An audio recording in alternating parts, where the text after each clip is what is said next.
قدمنا ميدياتات انكو عبد السلام مصاخم دمص حزبكم تخونوا سلاللكم بشمت ممحدارن حزبن كنمسكنكم ندلي لو معنتي امتي كله عالم عينو اذنو لاب زوانا غيرو لصنح مخانو فلطي ماخل سحبت ناي تግራይ ፖለቲካ ካብ ንኾኑ ጸንሕና ኢና በዚ ምኽንያቱን بالحلفه አውጪናዮ بالነበርና ናይ قوام مجلسي هم حزبن ممحدارن زوبا دبو እሱ ማእኸል ገይሮም ግዚያዊ ምሕዳር ትግራይ ላብዚ ዞባ ዝመጽኦም ነይሮም ካልኣይ እዚ ሲዒቡ ምናልባሽ ናይ ባዕሉ ምኽንያታት ክህልዎ ኸውዲዩ እቲ ንህዝቢ ትግራይ ሰላም ድሕንነት ልምዓት ቀጻሊ ህልውና ዘይምን ሓይሊ በቲ ዘሰኮል ጠርናፊ አቢሉ ለመቀና መግለጺ አውጪሎ ንዑ ማእኸል ገይሩ حزبن ممحدارن زوبانا زوصو مغلصي قوام نمغلاصي مالتي بنباب كنقربو اينا غازيطኛታት ወይ ሚዲያታት ሕቶታት ታሊኩም ነታናግደሉ ስርዓቱን አመወዳታ ክንፈጥር ንኸሊና ደጊመ ቋድሓን መጻኹም ኢለ በቀጥታ ላፍቲ ንባብ ካዕቲ ብእዋናዊ ኩነታት ዝተውሃበ መግለጺ መምሕዳር ዞባ ደቡብ ትግራይ زخبركا أبوشتن دقن التركب حزبنا زخبركا حزب زوبا دو تقراي زخبركم حيلتات تا تقراي تقراينا بسنكة عنداري ناي ملك جوجله مما أخل سئنا تكالات حداش دشيلوم أبقلقل ناي مبتتان صدفي بتحلا حزبن ممحدارن زوبا دو تقراي مما أخلينا جزياوي ممحدار تقراي كخون كم زقبا بصنوع بمأمان حقانيان زتأمامنن منغستاوي تكال كنهانص مس كلهم تغارو تحبابيرنا نغادللنا نزي مسرت غيرنا حقافي ابزحه تغراوي استأمامنلو ناي قصال تسفا تغراي كغهد عقم زلو كابني غزياوي محدار كمسرتن بحده فنچال غجله زمول مسارحي نزخونه ودابه ግን ፈጺምና ከም ዘይንቀበል አብናይ ቅድመ ሕዚ قوامنا አፍሊጥና ነርና ነዚ ዝተረደአ ፕሬዚደንት ግዚያዊ መምሕዳር ትግራይ ክቡር ጀነራል ታደሰ ወረደ ካብ ሚያዝያ 30 ክሳብ ግንቦት 4 2017 ዓመተ ምህረት ኣብ ዞዋና ጸኒሖም እዮም ህዝቢ ዞባ ደቡብን በብብርኩ ዝርከብ መሪሕነትናን ሓይልታት ጸጥታናን ድማ بناي رايتوتن تغارون سنه لبونا تقبلو صانحيتهم عوت خون صعر غيروي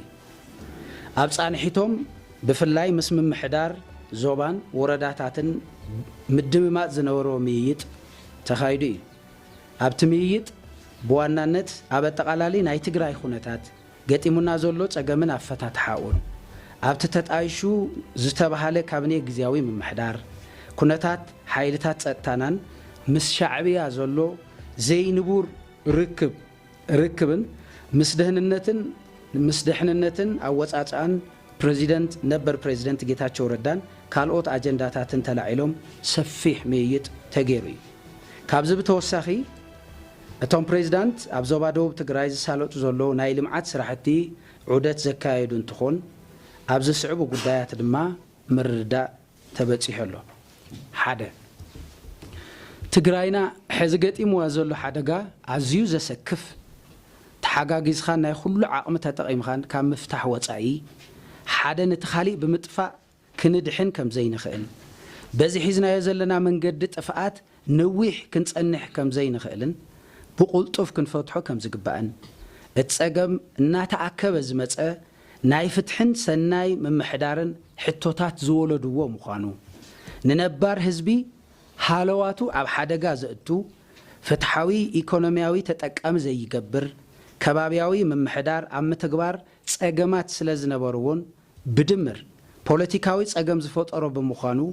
ام مفتحيውን ጌጋታት ከይፍጸሙ ጥንቃቄ ዝተመልኦም ፖለቲካዊ መፍትሒ ዝጠልብ ምዃኑውን ተረዳዲናና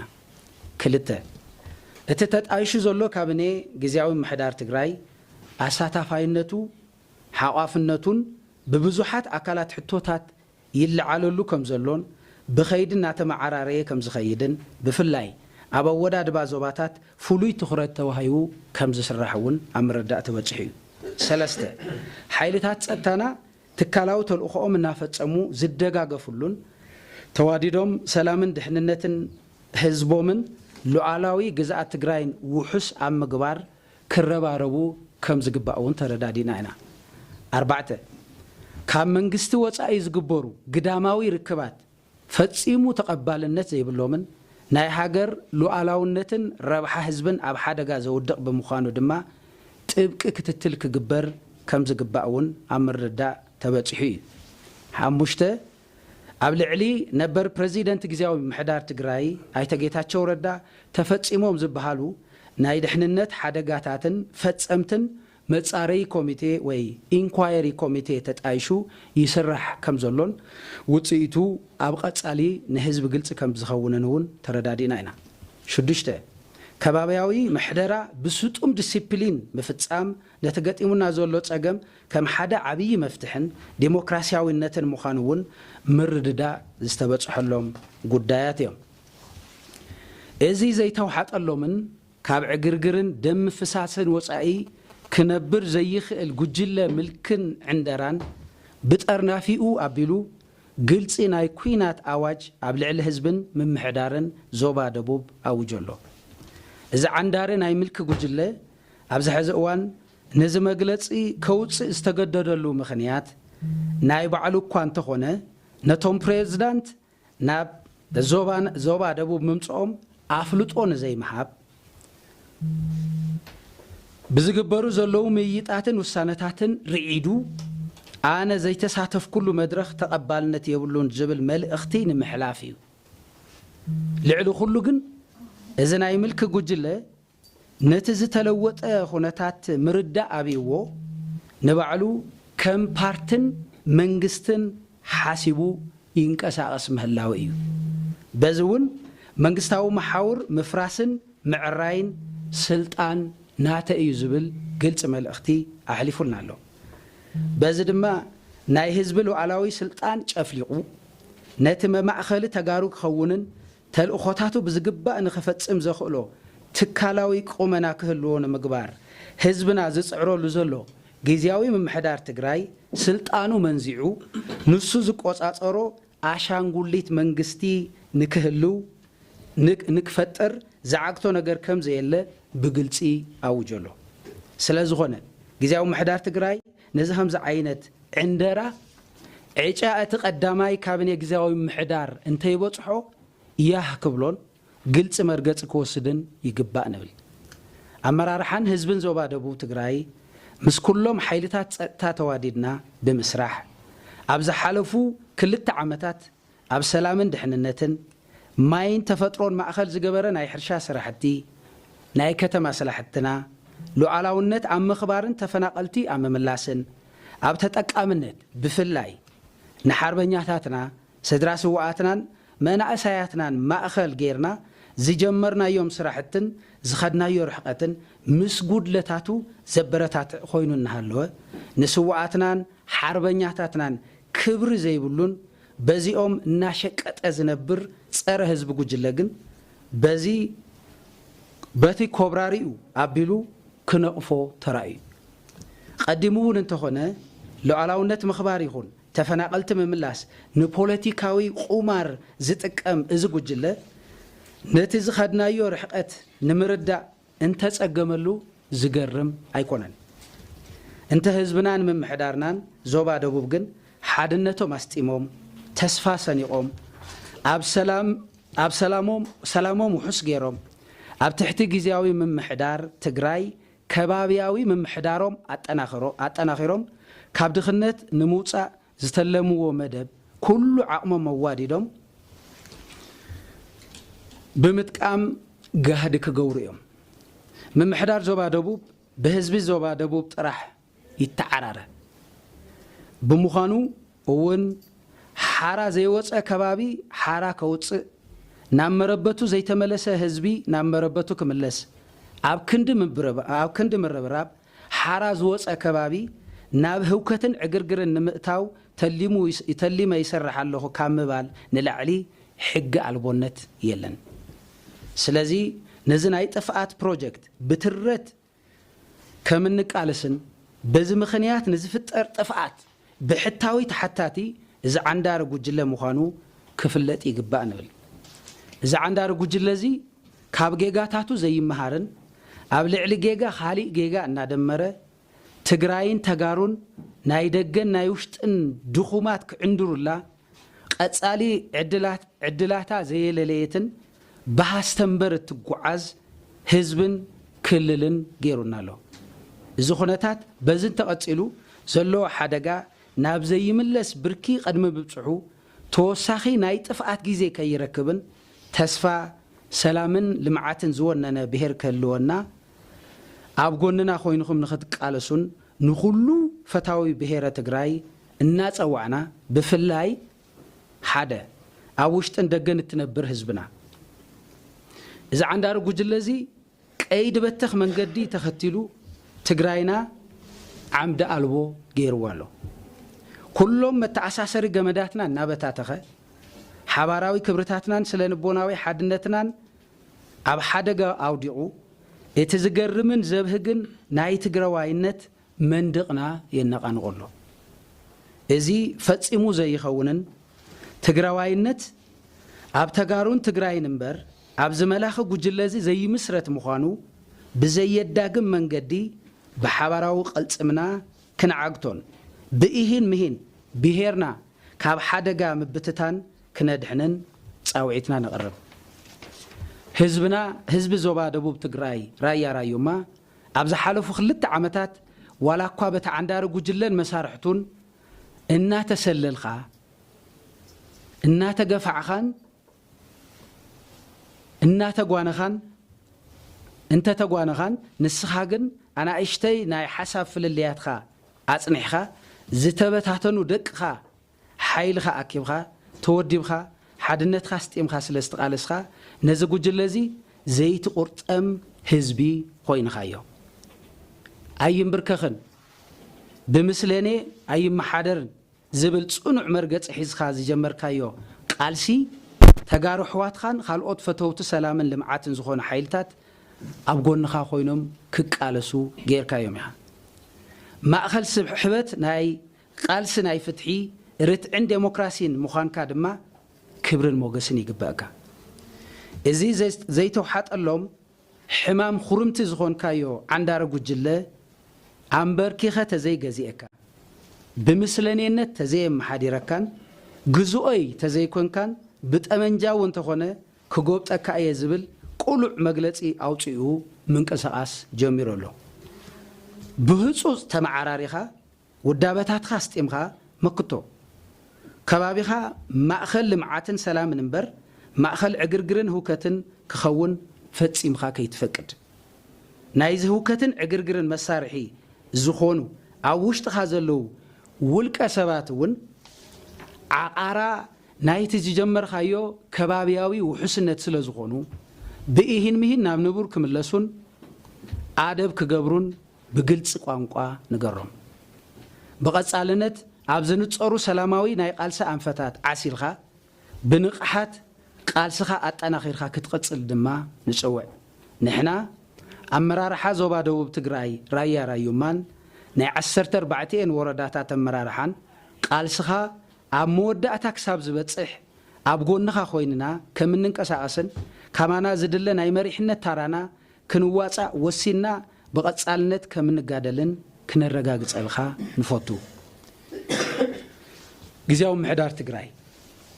ፕሬዚደንት ግዚያዊ ምሕዳር ትግራይ ኣብ ዞባና ኣብ ዝነበሮም ጻንሒት ብዙሓት ጉዳያት ኣልዒልና ናይ ቀጻሊ ኣንፈት ተውፂና ነቲ ናይ ሓባር ዓምድና ክብሪ ብምሃብ ከም እንንቀሳቐስ ተረዳዲና ኢና ልዕሊ ኩሉ ድማ ካቢነ ግዚያዊ ምሕዳር ትግራይ ልኡኽ ናይ ዝኾነ ጉጅለ እንተይኮነስ ማእኸል ናይ ተጋሩ ክኸውን ከም ዝግባእ ግልጽ እዩ እዚ ጉጅለ እዚ ናይ ግዚያዊ ምሕዳር ተግባርን ሓላፍነትን ተኪኡ ከም ዝለመዶ ሓላኺ ፖለቲካዊ ኔትወርኩ ኣብ መንግስታዊ መሓወር ክምስርት ፈጺሙ ክፍቀደሉ የብሉን ግልጽ ቅዋም ክትሕዙ ድማ ንሓትት ኩሎም መናእሰያት ተጋሩን መናእሰይ ዞባናን ኣብዚ ሕዚ እዋን ተኣምር ዝሰርሐ መንእሰይ ትግራይ ኢዱን እግሩን ተታሒዙ ደው ክብልን ባህጉ ተኸሊፉ ዕኔኒ ክብል ተስፋ ክቆርፅን ዘይግቡእ ውሳነታት ክውስንን ኣብ ዘኽእል ኩነታት ይርከብ መፍትሒ ካብ ካሊእ ዝፅበ እንተኾይኑ ግን ጉጉይነት እዩ ግዜኡ ኣሕሊፉ ኣብ ግዜኻ ክጥቀም ንዝህንደድ ጉጅለ ዓገብ ክገብርን ዝተረኸቡ ኣወንታዊ ዓቕምታት ሒዝኻ ባህግኻ ክትዕውት ግቡእኻ እዩ ስለዚ ብዝተበተነ እንተይኮነስ ብዝተወደበ ብስምዒት እንተይኮነስ ብምኽንያት ትግራይን ተጋሩን ኣብ ኢድኻ ኣብ ግዜኻ ከይወድቁ ብትረት ተቃለስ መንእሰይ ዞባና ድማ ምስ ደለይቲ ለውጢ ዝኾኑ ተጋሩ ኣሕዋትኻን ደለይቲ ለውጥኻ ዝኾኑ ደገፍትኻን ኮይንኻ እተካይዶ ዘለኻ ተጋድሎ የዒስ ለብል እዩ ኣብ ሓለዋ ከባቢያዊ ሰላምኻ ተጠቃምነትኻን ልምዓታዊ ተሳትፎኻን ዝጀመርኻዮ ስራሕ ምስ ከባቢያዊ ምምሕዳርኻ እናተረዳዳእኻ ቀጽለሉ እዚ ዝጀመርካዮ ሃፍትኻ ብፍትሓውነት ናይ ምጥቃም ዕድል ነቶም ጉሓልትን ንዓኻ ንጎን ገዲፎም ሃፍትኻ ብኔትወርክ ይምዝምዙ ዝነበሩ ሓይልታት ሕማም ርእሲ ከም እትኾኖም ኣየጠራጥርን ብፍትሓውነትን ብሓቢርኻ ምዕባይን መንፈስ ትግራይ ክትለምዕ ዘላቒ ሰላማ ክረጋገጽ ዝደልዩ ተጋሩን ካልኦትን ድማ ተስፋ ክገብሩልካ እዮም ውዳበኻ ሕዚ ንዝገጠመና ፀገም መፍትሒ ጥራሕ እንተይኮነስ ናይ ቀጻሊ መዋጽእና እውን እዩ ስለዝኾነ ዝጀመርካዮ ተወዲብካ ናይ ምቅላስ ተግባርካ ባህግኻ ክሳብ ዝዕወት ምስ ኩሎም ሓይልታት ጸጥታናን ደለይቲ ሰላምን ሓይልታትን ብጥብቂ ተኣሳሲርካ ቀጽለሉ ኩነታት ከባቢኻ ብንቕሓት እናተኸታተልካ ዝውሃው ኣንፈታት መሰረት ጌርካ ከባቢኻን ህዝብኻን ውሑስን ዝተረጋግዐን ክኸውን ካብ ወትሮ ብዝበለጸ ክትጋደል ጻውዒትና ነቕርበልካ ፖለቲካዊ ውድባት ትግራይ ናይ ኩልና ዓቕሚ ትጠልብ ሓበራዊ ገዛና እያ ሕግን ስርዓትን ሃልዩና ብማዕረ እንተኣናገደላን ናይ ኩልና ዓቕሚ ረኺባ ባህጊ ኩልና ዝኾነት ምዕቡልትን ዴሞክራሲያዊትን ትግራይ ክንርኢ እንትንጋደል ኣብ ጎንና ኮይንኩም ንዘርአኹምዎ ድጋፍ እናንዓድና ቃልስኹም ክትሐዩሉ ድማ ንጽዋዕኩም ሓይልታት ጸጥታ ትግራይ ብልሒ ናይ መኸተ ሓይሊ ኮይንኩም ህዝብኹም ካብ ሙሉእ ጽንተት ክድሕን ዝኸፈልኩሞ መስዋዕትን ተጋድሎን ንሕና ብጾትኩምን ተጋሩን ጥራሕ እንተይኮናስ ዓለም ብዓለማ ዝተደመመትሉ እዩ እዚ ታሪክ ንድሕንነትን ሰላምን ልምዓትን ህዝብኹም እምበር ንናይ ውልቀን ጉጅለን ድሌት ኣይኮነን ኣይነበረን ስለዚ ሕዚ እውን ድምፂ ህዝብኹም ክስማዕ ኣብ ጎኒ ህዝብኹም ጠጠው ክትብሉን ረብሓን ድሌትን ህዝብኹም መሊኡ ክሳብ ዝዕወት ህዝባዊ ገለኹም ክትቕጽለሉ ንሓትት መንግስቲ ፌደራል ጊዜያዊ ምሕዳር ትግራይ ተልእኾኡ ንኸፈጽም ዘኽእሎ ቁመና ክፈጥር ብውዕሊ ፕሪቶሪያ መሰረት ህዝቢ ትግራይ ሉዓላዊ ሕገ መንግስታዊ ግዝኣቱ ክኽበር ተፈናቀልቲ ናብ ቦታኦም ተመሊሶም መደበኛ ናብራ ክትግብሩ ዘኽእል ኩነታት ክፍጠር ምስራሕ ግቡእ እዩ ነዚ ዘይተዓናቅፍ ሓይሊ ድማ ንግዜያዊ ምምሕዳር ትግራይ ጥንኩር ድጋፍ ብምሃብ ስርዓት ክሕዝ ክገብር ይግባእ እዚ እንተዘይኮይኑ ውድቀት ጊዜያዊ ምሕዳር ክቀላጠፍ ካብ ምግባር ወፃኢ ካሊእ ውፅኢት ምጽባይ ኣይከኣልን ዋና በዓል ቤት ህዝቢ ትግራይ እኳ እንተኾነ ግደ መደራደርትን ብፍላይ ድማ ፌደራል መንግስቲ ግን ቀሊል ከም ዘይኮነ ንርዳእ እዚ ብናይ ደገ ሓይልታት ዝድገፍ ኣብ ልዕሊ ህዝብን ምምሕዳርን ዞባ ደቡብ ትግራይ ዝተኣወጀ ቁሉዕ ዓዋጅ ዘስዕቦ ሓደጋ ተረዲኡ ምስ ጊዜያዊ ምምሕዳር ብምዃን ፍሉይ ክትትል ክገብር ድማ ንጽውዕ ብድምር ህዝብን ምምሕዳርን ዞባ ደቡብ ትግራይ ጊዜያዊ ምምሕዳር ትግራይ መማእኸሊ ኩሎም ተጋሩ ኮይኑ ተልእኾታቱ ከፈጽም